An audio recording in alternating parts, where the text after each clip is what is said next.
Well, today's event obviously is ACM Songs and Stories. I think it's fantastic that as part of ACM Week, pretty much kicking off ACM Week, they say it all starts with the song, so why not have ACM Week start with the songwriters? I was asked to be here by my friend Erica Wallum-Nichols from the Bluebird, and after the relationship that Nashville the town and Nashville the show, which I of course was on, I would honestly do anything for Erica and songwriters in general. So we're here to celebrate them, and it was a great day.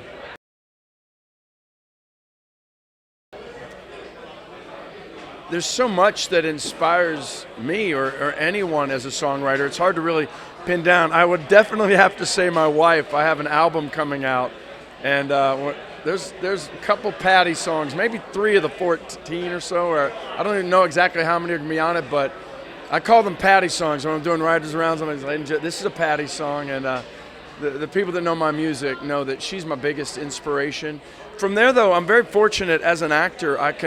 I draw it from a lot of places because just like a character that I get to play, sometimes you get to put your feet into the boots of someone else that maybe is going through something that you're not directly going through, but you have empathy for, and it inspires you to write that song. So you can get it from anywhere, but I think everybody gets it primarily for the ones that they're closest to and love the most.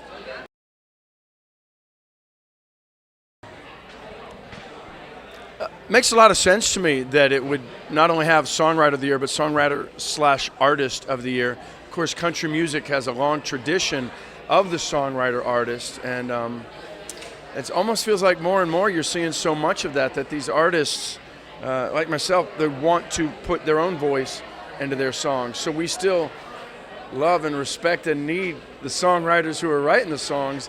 But as artists that do both, I think it deserves its own category. I'm glad it's there. What excites me most about songwriting in 2023? Well, I have to be honest and I have to be personal. It's me getting to make my first album. This is my debut album. They say Nashville's a 10-year town.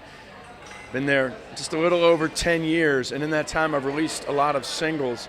But the album I'm releasing right now, it's all songs that I've written over the last 2 to 3 years.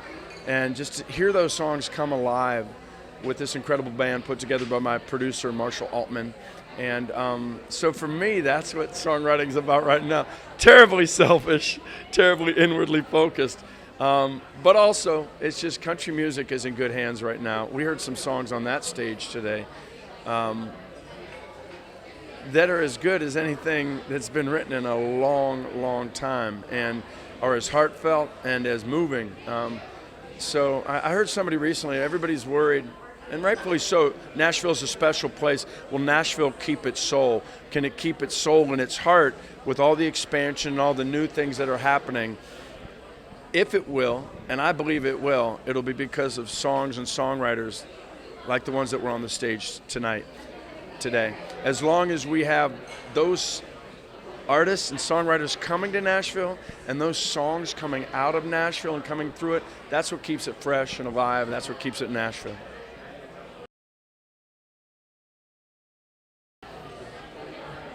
Some of the best advice I've heard for songwriters, I wish I had heard it earlier. And I heard it later, but it still meant the world to me, and that is, I used to start by writing like when the muse would strike you, is how you say it. When you get a song idea, you go write a song.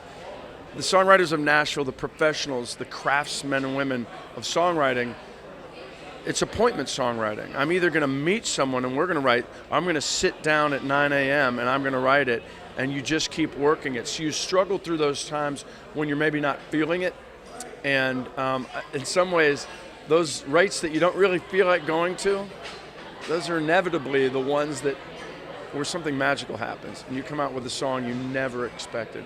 So I would say that's the one, is if you want to be a writer, write when you don't feel like it. Don't wait for the inspiration, write to the inspiration.